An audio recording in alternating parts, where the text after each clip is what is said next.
Hi everyone, Karen Yip with Yip Premier Real Estate. So there's been some big headlines recently that has a lot of people in my industry shook. So what's the big fuss?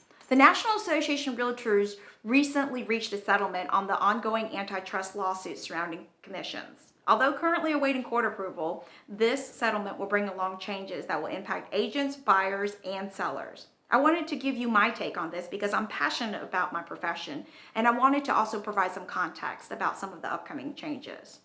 So, what are the changes? What does this mean for my fellow agents in the business? What does this mean for buyers and sellers?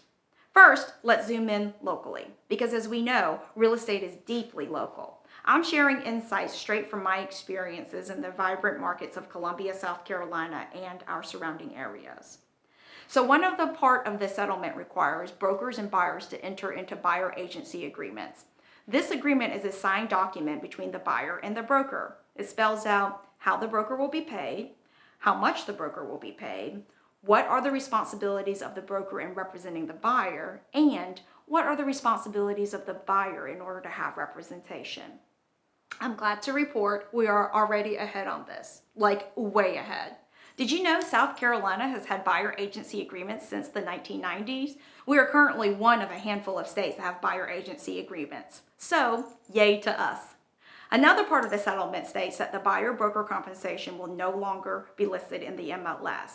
For those of you who may not know, the MLS is the multiple listing service that is a database that brokers typically subscribe to in order to access information on currently available inventory of homes for sale, pending, and sold. So, to be clear, buyer agency compensation isn't necessarily going away. It just means the amount of compensation will no longer be noted with the rest of the listing information for the property. If this rule is applied locally, as a buyer's agent, it means I will need to contact the seller's agent to find out what compensation is being offered, if any, and how much. Inconvenient, but this is typically how commercial transactions are handled, so this is not as big of a seismic shift as some of us may be thinking it is.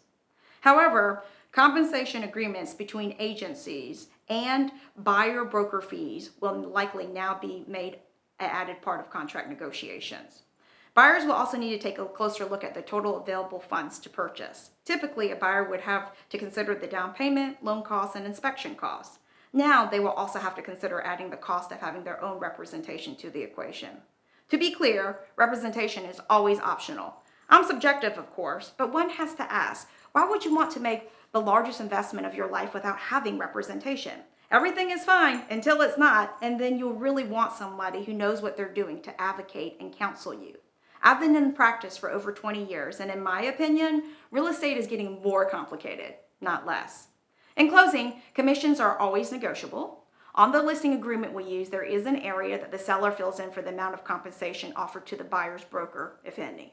As a seller, keep in mind that deciding on buyer-broker compensation is a strategic choice that can influence the buying process.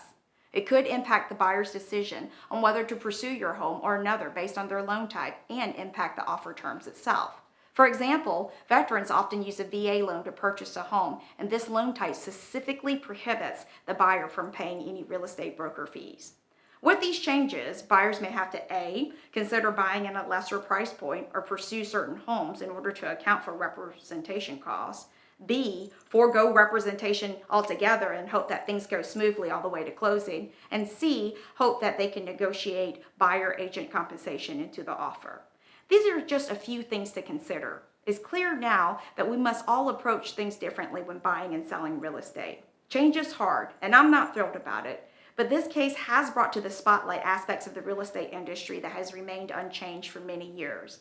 As the market continues to evolve alongside these changes, it's even more important now to continue to sharpen our skills as professionals so that we can deliver to our clients the representation they deserve. Thanks for watching Yip Tips. Feel free to leave any comments or questions. If you like this video, give it a thumbs up and click to subscribe if you'd like to see more content like this. Thank you and see you soon.